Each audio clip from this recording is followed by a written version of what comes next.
ደርግና የአየር ኃይሉ ጀነራል ትዝታዎች ክፍል 29 ከቤተሰብ ጋር በተሻለ ሁኔታ ለመገናኘት ስለመፈቀዱ ስናይሽኔን ጎብኝታ ከተመለሰች ከጥቂት ጊዜ በኋላ ሚስተር ራፋኤል ዴሉቶ የተባለ አዲስ አምባሳደር ተሹሞ ሲመጣ የሴኩሪቲ ሰዎች ደግሞ በሌሎች ካርቢኔሪዎች ተተኩ። ከኛ ጋር በቅርብ የሚገናኙት ካርቢኔሪዎች ሲሆኑ በቅድሚያ ተለውጦ የመጣውና ስራውን የጀመረው ፓውሎ የተባለ ካርቢኔሪ ነበረ። ፓውሎ ተግባቢ ሰው ስለነበርና እኛንም ለመርዳት በጎ መንፈስ ስላሳየን ከቤተሰብ ጋር ለመገናኘት ስላለብን ችግር አስረዳ ነው። እርሱም በጠቅላላ ስላለባችሁ ችግር የሚያስረዳ ደብዳቤ ጻፉና ለአምባሳደሩ ልስጥላችሁ ስላለን ከዚህ በፊት ለሌሎች ባለስልጣናት የላክልናቸውን ጽሑፎች እንዲሁም በአምባሳደሩ ደረጃ ሊፈጸሙ ይችላሉ ያልናቸውን አንዳንድ ችግሮቻችንን በመግለጽ ደብዳቤ ላክን። ካቀረብናቸው ችግሮቻችን መካከል በአመት የተፈቀደልን የሁለት ጊዜ ቤተሰብ ጉብኝት በጣም አነስተኛ መሆኑንና የተሰጠውም የአንድ ሰዓት ጊዜ እጅግ ውስን ስለሆነ እንዲሻሻልልን የሚጠይቅ ነበር።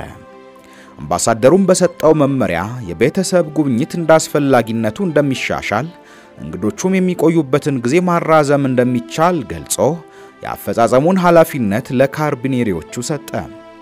ከዚያም እንደ በፊቱ መስሎን ፓውሎን ከተማ ሄዶ ዘመድ እንዲያመጣልን ስንጠይቀው ራሳቸው እዚህ ይምጡና እንዲገቡ እንፈቅድላቸዋለን አለ። ከዚህ ሌላ ዘመዶቻችን በቀጥታ የምንኖርበት ቤት ድረስ መጥተው ሊጎበኙን እንደሚችሉ ከመፈቀዱም በላይ ረዘም ላለ ሰዓት እኛ ዘንድ እንዲቆዩ ወሰነልን። ይሄ ያልጠበቅነው ነገር ስለነበረ እጅግ በጣም ደስ አለን። በዚህ መሰረት ሀገር ቤት ያሉ ዘመዶቻችንም ሆነ ከውጭ የሚመጡ ቤተሰቦቻችን በተረጋጋ ሁኔታ ለመቀበልና ለማስተናገድ እድል ፈጠረልን። ከ10 ዓመት በላይ ከቤተሰብ ጋር ሳንገናኝ ከቆየን በኋላ ቢፈቀድልንም በተዘጋጀልን ክፍል ውስጥ ለአንድ ሰዓት ያህልና ለዚያውም ቁጥጥር ባለበት ሁኔታ መገናኘት ምን ያህል አስቸጋሪ እንደነበረ መገመት አያዳግትም። የሆነ ሆኖ አሁን የተሻለ ሁኔታ ስለተፈጠረልን አገር ውስጥ ያሉ ዘመዶቻችንን በየተራና በፕሮግራም እያስገባን መተው እንዲጠይቁን አደረግን። ብዙዎቹ በደና ሁኔታና በጥሩ ሞራል ላይ ሆነን ሲያገኙን በመደሰት አድናቆታቸውን ይገልጹልን ነበር። በእርግጥም ለረጅም ዘመን በአንድ ስፍራ ከቤተሰብ ጋር ግንኙነት ሳይኖረን መቆየት አስቸጋሪ ነው። ይሁንና ምርጫ ስለሌለን ራሳችንን በማሳመንና ጊዜውን በተለያዩ ተግባሮች በማሳለፍ ሕይወት እንዳይሰለቸን ለማድረግ ጥረት ስናደርግ ቆይተናል። በሌላ በኩል በውጭ የሚኖሩ ቤተሰቦቻችን ሕይወታቸውን በደህና ሁኔታ በመምራት ላይ መሆናቸው ደግሞ ተጨማሪ ሞራል ሰጥቶን ነበር። ከበፊቱ በተሻለ ሁኔታ ከዘመዶቻችን ጋር መገናኘት በመቻላችን ሕይወታችንን በተረጋጋ መንገድ በመምራት ላይ ነበርን። ይሁንና የፍርዱ ሂደት በምን ሁኔታ ፍጻሜ ያገኝ ይሆን የሚለው ነገር ከሐሳባችን አልጠፋም። የፌደራሉ ከፍተኛ ፍርድ ቤት አንደኛ ወንጀል ችሎት የደርግ ባለስልጣናትን ፍርድ ከ10 ዓመት በላይ ሲመለከት ከቆየ በኋላ ብይን ለመስጠት በየጊዜው በቀጠሮ ጉዳዩን ሲያስተላልፍ ቆይቷል። በሌላ በኩል የጣሊያን ሕገ መንግስት የሞት ቅጣት ላለበት ሀገር ጥገኝነት የጠየቀን ሰው አሳልፎ መስጠት ስለሚከለክል እኛ ለጊዜውም ቢሆን በተረጋጋ ሁኔታ ነበርን። በወቅቱ የኢትዮጵያና የጣሊያን መንግስታት ግንኙነት በጥሩ ሁኔታ ላይ በመሆኑና ኢትዮጵያም ከዚህች ሀገር ከፍተኛ የኢኮኖሚ እርዳታ በማግኘት ላይ ስለነበረች በእኛ ምክንያት ግንኙነታቸው እንዲሻክር ሁለቱም እንደማይፈልጉ ግምት ነበረን። ይህ በዚህ እንዳለ የፌደራሉ ከፍተኛ ፍርድ ቤት አንደኛ ወንጀል ችሎት ጥር 3 ቀን 1999 ዓመተ ምህረት ላይ በደርግ አባላት ላይ ብይን ሰጠ። የብይኑ ውሳኔ የተሰጠው በአብላጫ ድምጽ ሲሆን ቅጣቱም ከ23 ዓመት እስከ ዕድሜ ልክ እስራት ነበር። የዕድሜ ልክ እስራት የተሰጠው ኮሎኔል መንግስቱን ጨምሮ በሁሉም የደርግ ቋሚ ኮሚቴ አባላት ላይ ነበር። በብይን አሰጣጡ ላይ ከ3ቱ ዳኞች አንደኛው የሞት ቅጣት ሊበየን ይገባል በሚል በሐሳብ ተለይቷል። በዕለቱ አቃቤ ሕጉ ብይኑን በመቃወም ይግባኝ እንደሚል አስታውቆ ነበር። ስለሆነም የመጨረሻው የፍርድ ውሳኔ የሚታወቀው ይግባኙ በበላይ ፍርድ ቤት ከታየ በኋላ ይሆናል ማለት ነበር። በዚህ በተሰጠው ብይን ላይ የህዝብ አስተያየት የተለያየ እንደነበረ ለማወቅ ችለናል። ጉዳት ደርሶብናል ከሚሉ ወገኖች ቅጣቱ አንሷል ሲሉ፣ ሌሎቹ ደግሞ ወያኔ ይህን ፍርድ ለመስጠት አይችልም፣ ምክንያቱም ራሱም ለብዙ ሰው ህይወት መጥፋት ተጠያቂ ነው ሲሉ ተደምጠዋል። በሌላ በኩል ጣሊያን ኤምባሲ ያለነውን በሚመለከት ከአሁን በኋላ የጣሊያን መንግስት አሳልፎ ሊሰጣቸው አይገባም የሚሉ እንደነበሩ ሰምተናል። በዚህ የብይን ውሳኔ ወቅት እንዳጋጣሚ ሆኖ የጣሊያን ጠቅላይ ሚኒስትር ሚስተር ሮማኖ ፕሮዲ በአፍሪካ ህብረት 8ኛ መደበኛ ስብሰባ ላይ ለመገኘት አዲስ አበባ መጥተው ስለነበርና የእርሳቸውን መምጣት አስቀድመን ስለሰማን ጉዳያችን የፖለቲካ መፍትሄ እንዲያገኝ እንዲረዱን በአምባሳደር ዴሎቶ በኩል ደብዳቤ ልከንላቸው ነበር። ይኸው ሚስተር ፕሮዲ ከጠቅላይ ሚኒስትር መለስ ዜናዊ ጋር ስለሚገናኙና ምናልባትም የኛ ጉዳይ ቢነሳ ሁኔታውን አስቀድመው አውቀውት እንዲዘጋጁ ለማድረግ ነበር። እንደተጠበቀውም ሁለቱ ጠቅላይ ሚኒስትሮች ተገናኝተው በጋራ ጉዳይ ላይ ሰፊ ውይይት ከማድረጋቸውም በላይ ሚስተር ፕሮዲ በቆይታቸው ወቅት ከአዲስ አበባ ዩኒቨርሲቲ በአቶ መለስ በኩል የክብር ዶክትሬት ዲግሪ ተሰጥቷቸዋል። በሌላ በኩል ሁለቱ በግል በነበራቸው ውይይት የኛ ጉዳይ መነሳቱን አንዱ ካርብኔሪ እንደሰማና ምን እንደተባባሉ ባይታወቅም ለጊዜው ከኛ ጋር እንደምትቆዩ ሰምቻለሁ ብሎ ነገረን። በመሰረቱ ከዚህ የተለየ ነገር ባንጠብቅም ጉዳያችን ተነስቶ መወያየታቸውና አንድ አይነት ስምምነት ላይ መድረሳቸው ጥሩ ዜና ነበር።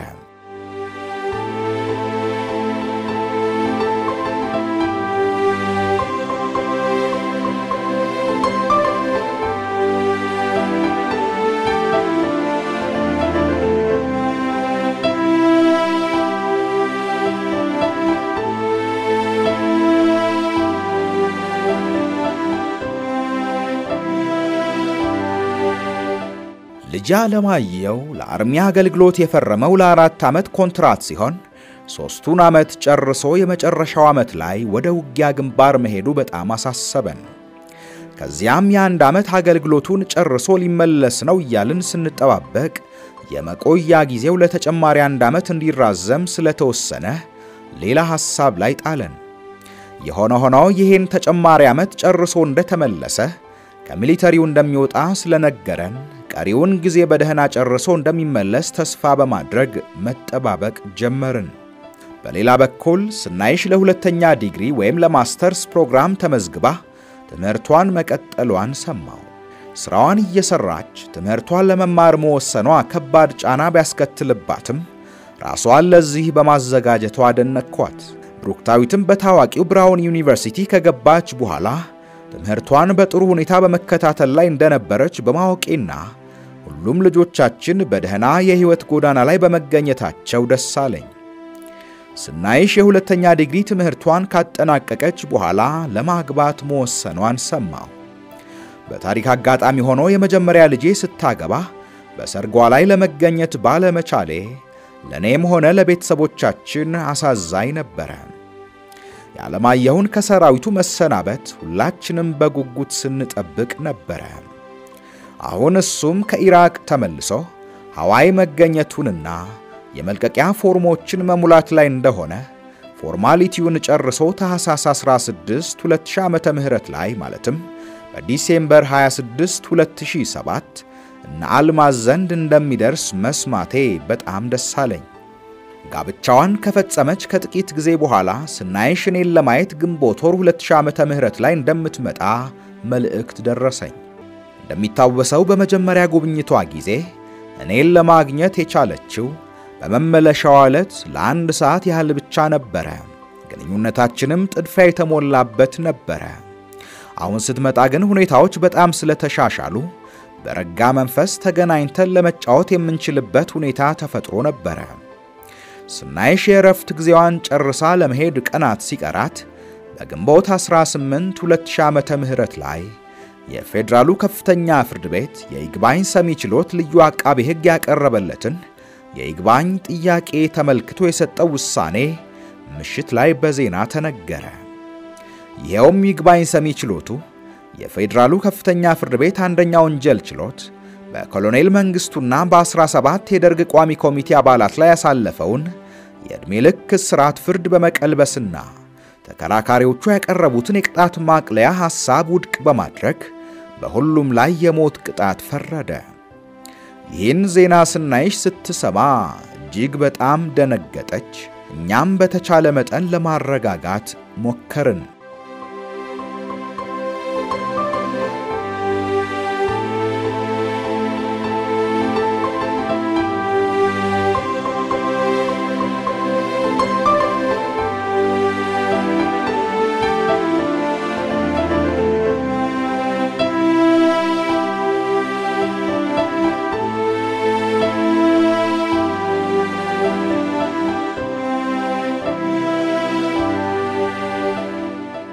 የመጀመሪያ ልጃችን ስናይሽ ከአንዴም ሁለት ጊዜ መታ የጠየቀችኝ ሲሆን አለማየሁና ብሩክታዊት በተለያዩ የራሳቸው ምክንያቶች እኔንም ሆነ ሀገራቸውን አልጎበኙም ነበር። አለማየሁ በትምህርት ላይ የቆየ ሲሆን እንደጨረሰም ወደ ውትድርና ዓለም ገብቶ ለ5 ዓመት ስለቆየ ወደ ኢትዮጵያ ለመምጣት አልቻለም።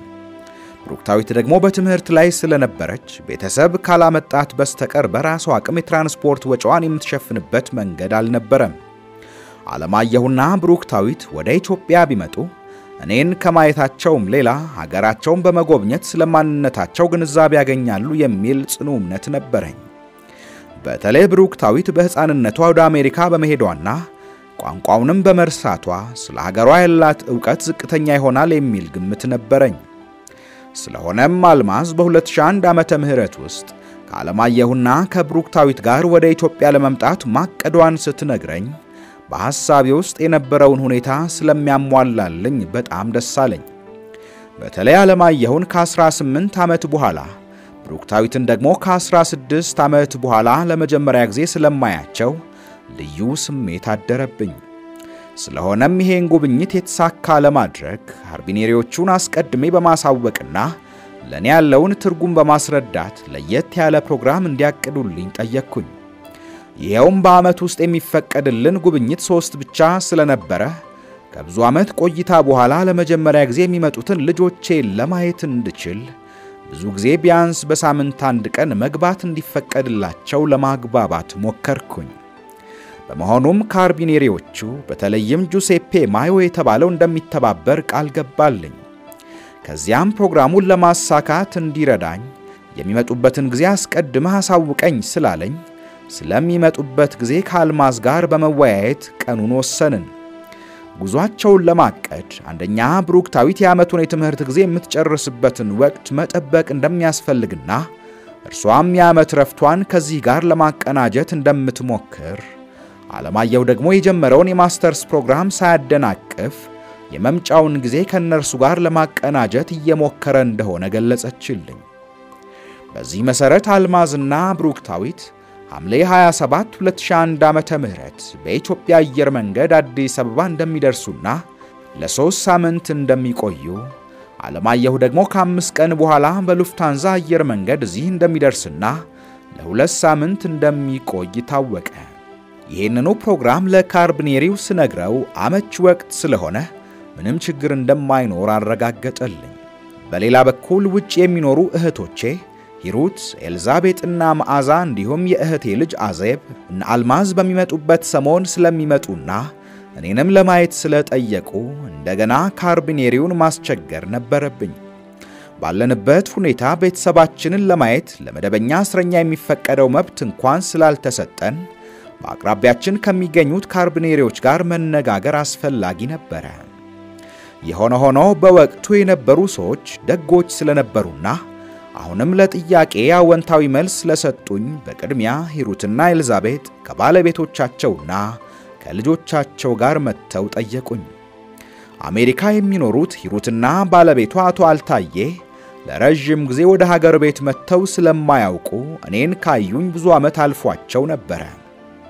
ልጆቻቸውን ብሩክንና ምኒልክን በፎቶግራፍ ከማየት ሌላ በአካል አግኝቻቸው ስለማላውቅ አሁን እንደዚህ ትላልቅ ሆነው ሳገኛቸው በጣም ተደነቅኩኝ።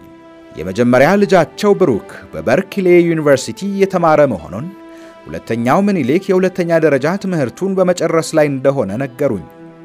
በሌላ በኩል የኔን በጥሩ ጤንነት ላይ መገኘትና አኗኗራችንም ደህና መሆኑን ሲመለከቱ በጣም ደስ አላቸው። በተለይ አቶ አልታዬ አድናቆቱን ሲገልጽልን በፍጹም በዚህ አቋም እንዳልጠበቀንና እንደውም አርጅተንና ወድቀን እንደሚያየን ጠብቆ እንደነበር ነገረን። የእህቶቼ ጉብኝት በጥሩ ሁኔታና በመልካም መስተንግዶ የተጠናቀቀ ሲሆን አቶ አልታዬና ልጆቹ ግን አገር ቤት ቆይተው ስለሚመለሱ ከና አልማዝ ጋር እንዲገናኙ ተነጋግረን ተለያየን። አልማዝና ብሩክታዊት በእቅዳቸው መሰረት ሐምሌ 27 2001 ዓመተ ምህረት ሰኞ ጠዋት በኢትዮጵያ አየር መንገድ ከዋሽንግተን አዲስ አበባ ገቡ። ሐምሌ 28 ቀን ደግሞ የ65ኛ ዓመት የልደት በዓሌ የሚውልበት ቀን ስለነበረና በዚህ ዕለት በዓሉን ከቤተሰቦቼ ጋር ለማሳለፍ በመቻሌ በጣም ጥሩ አጋጣሚ ሆነልኝ። በዚሁ መሰረት በቀጠሮው ሰዓት አስራቴነሽ ሁሉን ሚዛ ስለመጣች ከብዙ ዓመታት በኋላ ከቤተሰቦቼ ጋር ተገናኘው። ብሩክታዊት ከኔ ስትለይ የ4 ዓመት ዕድሜ ሕፃን የነበረች ሲሆን አሁን ግን የ20 ዓመት ወጣት ሆናለች። እርሷም ስለኔ የነበራት ግንዛቤ ቤት የሚነግሯትንና ከቆዩ ፎቶግራፎች የምታየውን እንጂ እንዲህ እንዳሁኑ ተለውጬና በዕድሜ ገፍቼ አልነበረም። ስለሆነም ይህ ግንኙነት ለሁለታችንም እርስ በርስ የበለጠ የምንተዋወቅበት አጋጣሚ ነበረ። በዚህ በመጀመሪያ ዕለት ግንኙነታችን የኔን የልደት በዓልና የነርሱን ኢትዮጵያ መምጣት ምክንያት በማድረግ ከ4 ሰዓት በላይ በደስታ ስንጫወት አሳለፍን። እህቴና የእህቴ ልጅ ወደ አሜሪካ የሚመለሱበት ጊዜ ስለደረሰ ተሰናብተን ስንለያይ እና አልማዝ ግን ለሁለተኛ ጉብኝት አርብ ነሐሴ 1 ቀን ስለሚመጡ የሚደርሱበትን ሰዓት ተነጋግረን ተለያየን። በዕለቱም በተባለው ሰዓት ደርሰው ጥሩ ጊዜ ያሳለፍን ሲሆን በማግስቱ ነሐሴ 2 ቀን ምሽት ላይ አለማየሁ ከ18 ዓመት በኋላ ለመጀመሪያ ጊዜ አዲስ አበባ ሲመጣ እንዳይደናገረው አውሮፕላን ማረፊያ ቀደም ብለው እንዲገኙ አሳስቢያቸው ነበር። በፕሮግራሙ መሰረት አለማየሁ ምሽት 4 ሰዓት አካባቢ አዲስ አበባ ሲደርስ ያለ ብዙ ውጣ ውረድ የጉምሩክ ፍተሻውን በአጭር ጊዜ አጠናቆ ከና አልማዝ ጋር መቀላቀሉን ሰማው። በወቅቱ በውጭ የሚኖሩ የኢትዮጵያ ዲያስፖራ አባላት እንደ ልብ እንዲገቡ የተፈቀደበት ጊዜ በመሆኑ ሁኔታው አመቺ ነበር። በፕሮግራሙ መሰረት ሰኞ ዕለት ለመጀመሪያ ጊዜ ከዘመናት በኋላ ከአለማየሁ ጋር በአካል በመገናኘታችን በሁለታችንም ዘንድ የደስታና የናፍቆት ስሜት ይንጸባረቅ ነበር። ዕለቱን ስለ ጠቅላላ ሁኔታ በመወያየት ስለ ጤንነታችን ጉዳይ በመነጋገርና በተዘጋጀው መስተንግዶ ላይ በመሳተፍ አሳለፍን። አለማየሁን ቀደም ሲል ከተላኩልኝ ፎቶግራፎች ላይ እንዳየሁት ረጅምና ወፍራም ሳይሆን መካከለኛ ቁመትና መጠነኛ ክብደት ያለው ልጅ ሆኖ ነበር ያየሁት። ያም ሆኖ ሲለየኝ ከነበረበት የልጅነት ሁኔታው እጅግ ተለውጦ ነበር። ኢትዮጵያ በሚቆይበት 2 ሳምንት ጊዜ ውስጥ ለተጨማሪ 3 ጊዜያት የመገናኘት ዕድል ስለነበረን ሌሎች ዝርዝር ነገሮችን በሚቀጥሉት ጊዜያቶች ለመነጋገር ተስማማን። በሌላ በኩል በዕለቱ ያመጣልኝን ላፕቶፕ ካሳየኝ በኋላ አንዳንድ መስተካከል የሚገባቸው ነገሮች እንደገና ለማየትና እዚህ ሀገር ያሉ ፕሮግራሞችን አስገብቶ እንደሚያመጣልኝ ነግሮኝ የመጀመሪያ ጉብኝቱን አጠናቀቀ። ለሁለተኛ ጊዜ ሲጎበኘኝ ባመጣልኝ ላፕቶፕ ልዩ ልዩ ፕሮግራሞችን በማስገባትና አሰራሩንም ለኔና ለብርሃኑ በማሳየት ስለ ኮምፒውተር የበለጠ ዕውቀት እንዲኖረን አደረገ። በቀጣይ ጉብኝታችን በወታደሩ ክፍል ስላሳለፈው ጊዜና ስላገኘው የሥራ ልምድ አስረዳኝ። አለማየሁ ሲለየኝ የነበረውን የልጅነት ዕድሜውን ሳስታውስና አሁን በብዙ የሕይወት ምዕራፎች አልፎና እንደዚህ ተለውጦ ሳገኘው በጣም ተገረምኩኝ። በአሁኑ ጊዜ በተማረው ትምህርት አንድ ኩባንያ ውስጥ እየሰራ እንደሆነና አርሚ ውስጥ በነበረበት ጊዜ ባጠራቀመው ገንዘብ የቅድሚያ ክፍያ ከፍሎ የራሱን ቤት መግዛቱን ነገረኝ። ሕይወቱን በደህና ሁኔታ በመምራት ላይ መሆኑን ተገነዘብኩኝ። አለማየሁ ከዓመት በኋላ እንደገና ለመምጣት ወስኖ ፕሮግራም እንደያዘ ነገረኝ። ከዚያም በዕለት አርብ ጥቅምት 19 2003 ዓመተ ምህረት ስናይሽ ወንድ ልጅ በኦፕሬሽን ተገላገለች። እኔም ለቴክኖሎጂ ምስጋና ይግባውና በዚያኑ ቀን ከኦፕሬሽን ክፍል ወጥታ መኝታ ክፍሏ ከገባች በኋላ እሷንና ልጇን ለማየት ቻልኩኝ። በዚህ ሁኔታ እኔም የመጀመሪያ የልጅ ልጄን ለማየት በቃው። የልጁም ስም ቴዎድሮስ ብራድፎርድ አዲስ ተባለ። አለማየሁ ከዓመት በኋላ ለመምጣት ባቀደው መሰረት ለሁለተኛ ጊዜ ወደ ኢትዮጵያ መጣ። በዚህ ወቅት የመጣው ከጓደኛው ከአይሌን ማክኔሊ ጋር ነበረ። አይሌን እንደሚታወቀው አሜሪካዊት ስትሆን የስናይሽ የትምህርት ቤት ጓደኛ ነበረች። ስናይሽ ለመጀመሪያ ጊዜ እኔን ለመጠየቅ ኢትዮጵያ በመጣችበት ጊዜ አብራ መታ ነበረ። ይሁንና በወቅቱ እንዳሁኑ ቤተሰብ እንደ ልብ ገብቶ ስለማይጠይቀን ከኔ ጋር ሳትገናኝ ተመለሰች። አይሊንና አለማየሁ አስቀድሞ የሚተዋወቁ ቢሆንም የበለጠ መቀራረብ የጀመሩት በስናይሽ ሰርግ ጊዜ ነበረ። አይሊን የስናይሽ የቅርብ ጓደኛ እንደመሆኗ መጠን በጋብቻው ስነ ስርዓት ላይ ዋና አስተናጋጅ ነበረች። ከዚህ ሌላ ከና አልማዝ ጋር እንደ ቤተሰብ በመቀራረቧ አለማየሁ ከተመለሰ በኋላ ደግሞ እዛው መኖር በመጀመሩ ከአይሊን ጋር የበለጠ በመቀራረብ ጓደኝነት መሰረቱ።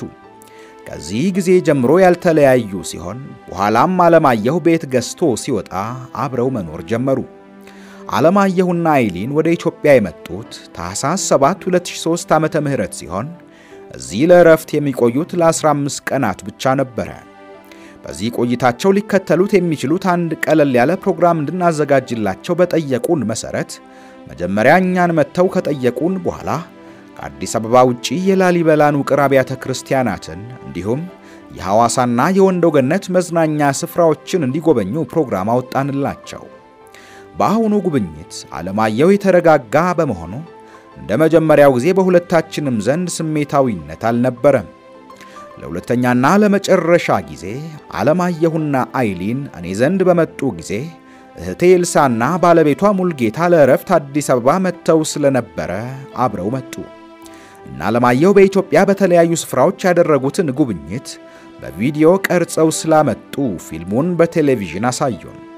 ፊልሙም ጥሩ ማስታወሻ ስለነበረ አሜሪካ እንደተመለሱ በሲዲ አስቀርጸው እንደሚልኩልን ቃል ገቡ። ይሄ መጨረሻ ጉብኝታቸው እንደመሆኑ መጠንና በማግስቱም ወደ ሀገራቸው ስለሚመለሱ ረዘም ያለ ሰዓት ወስደን በተዝናና ሁኔታ ስንጨዋወት ቆይተን ተሰነባበትን። በዚህ ሁኔታ የአይሊንና የአለማየሁ የኢትዮጵያ ቆይታ ተጠናቆ ወደ ሀገራቸው በደህና ተመለሱ።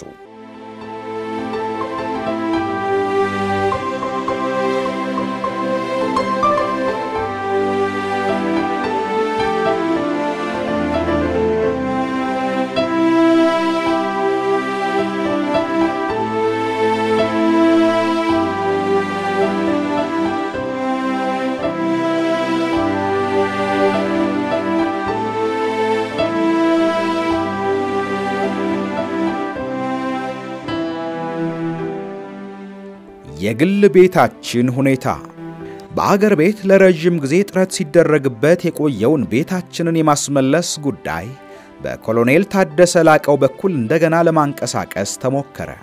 ቀደም ሲል የስም ማዛወሩን ነገር አጠናቀን ስለነበረ ሙሉ የባለቤትነት መብት ለማረጋገጥ የቦታው ካርታ በስማችን መውጣት ነበረበት። በወቅቱ የከተማው አስተዳደር ለባለ ንብረቶች ካርታ መስጠት ሲጀምር በእንረዳዳ ማህበር በኩል የኛም ስም ዝርዝር የባለቤትነት ማረጋገጫ ደብዳቤ ከሌሎቹ ጋር ለአስተዳደሩ ተልኮ ነበረ።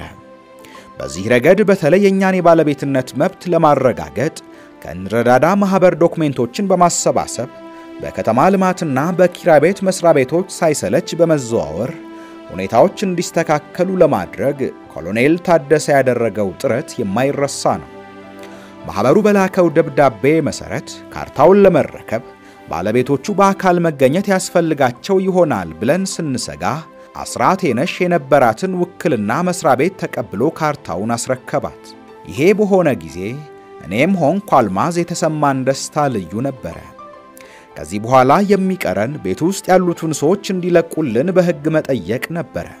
ይህን ለማድረግ አንድ የሕግ ባለሙያ ጓደኛዬን አልማዝ እንድትወክል ተደርጎ እንቅስቃሴ ተጀመረ። በወቅቱ በቤት ውስጥ የነበረ አንድ ጄኔራል በቀበሌ በኩል ቢጠየቅ ሰዎቹን በማስፈራራትና የኔን ሁኔታ በመጥቀስ ጉዳዩን ውድቅ አደረገባቸው።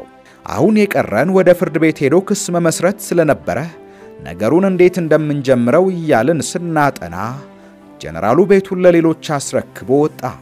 ጀነራሉ ቤታችንን ያስረከበው አዲስ አበባ ለተቋቋሙት የኤርትራ መንግስት ተቃዋሚዎች ሲሆን ይህንን በማን ትዕዛዝ ወይም ስልጣን እንዳደረገ አይታወቅም። ኮሎኔል ታደሰ ቤት ውስጥ የገቡትን ሰዎች ሲጠይቃቸው እኛ የግለሰብ ቤት ስለመሆኑ የምናውቀው ነገር የለም የሚል መልስ በመስጠት ቤቱን የሬዲዮ መገናኛ ማዕከልና የሰራተኞች መኖሪያ ስላደረጉት ሌላ አዲስ ጣጣ ተፈጠረ። ከዚያም ኮሎኔል ታደሰ ጥረቱን በመቀጠል በቅድሚያ ቤት ውስጥ መጀመሪያ ገብቶ ለ4 ዓመት የተቀመጠውን አቶ ሐሰን ሽፋ የተባለ የፌደራል ፖሊስ ምክትል አዛዥን ለማነጋገር ወስኖ ቢሮ ሄዶ አነጋገረው። አቶ ሐሰንም ኮሎኔል ታደሰን ተቀብሎ በመልካም ሁኔታ ከማነጋገሩም በላይ የባለቤትነት ማረጋገጫ ካላችሁ ቤቱ እንዲመለስላችሁ አስደርጋለሁ በማለት ተስፋ ሰጠው። አቶ ሐሰን ሽፋ ቤቱን ሲለቅ ለጀነራሉ እርሱ እንደሰጠውና በወቅቱ መጣችሁ ቢሆን ኖሮ አስረክባችሁ ነበር በማለት ስለነገረው ፍትሃዊ የሆነ አመለካከት ያለው ግለሰብ መሆኑን ለመረዳት ቻልን። ቤቱን እስከዚህ ጊዜ ድረስ የሚያስተዳድረው የመከላከያ ኮንስትራክሽን ድርጅት ሲሆን የውሃና የመብራት ሂሳብ የሚከፍለው በዚህ ድርጅት አማካኝነት ነበር። ከጥቂት ጊዜ በኋላ አቶ ሐሰን ሽፋ ለአስራት የነሽ ስልክ ደውሎ የባለቤትነት ማረጋገጫውንና የሕጋዊ ውክልና ደብዳቤ ይዛችሁ በምድር ጦር ውስጥ የክፍሉ የበላይ አዛዥ የሆነ አንድ ጀነራል ቢሮ እንዲሄዱ ነገራቸው።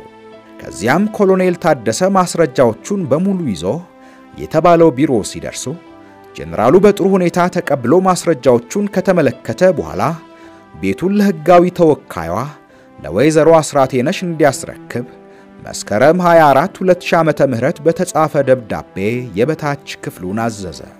ከዚህ በኋላ የቀረው ቤት ውስጥ ላሉት ሰዎች ቤቱን ለቀው እንዲያስረክቡ ደብዳቤ መጻፍ ብቻ ነበር። ይሁንና ይሄ ማስለቀቂያ ደብዳቤ ቢጻፍላቸውም ሰዎቹ ተለዋጭ ቤት ካላገኘን በስተቀር አንለቅም ብለው አንገራገሩ።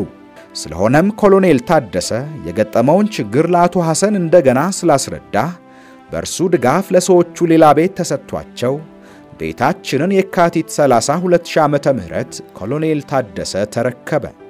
ከ17 ዓመት በኋላ ቤቱን ሲረከበው ብዙ የተጎሳቆለ ቢሆንም በትንሽ ወጪ ታድሶ ወደ ድሮ ሁኔታ እንደሚመለስ ኮሎኔል ታደሰ ገለጸልኝ። በዚህም በኮሎኔል ታደሰ የረጅም ጊዜ ትግል ፍሬ አግኝቶ ቤታችን ሊመለስልን ቻለ። ቤቱን ለማደስ አንዳንድ ዕቃዎችን ማሟላትና ቀለም መቀባትን ይጠይቅ ስለነበረ ይሄንን ከራሳችንና ከሌሎችም ድጋፍ በማግኘት የቀለም ስራውን በሙሉ የቻለልን ጓደኛዬ ኮሎኔል አስፋው አየልኝ ነበር። በአጭር ጊዜ እደሳውን አከናውነን ቤታችንን ጥቅም ላይ አዋልነው።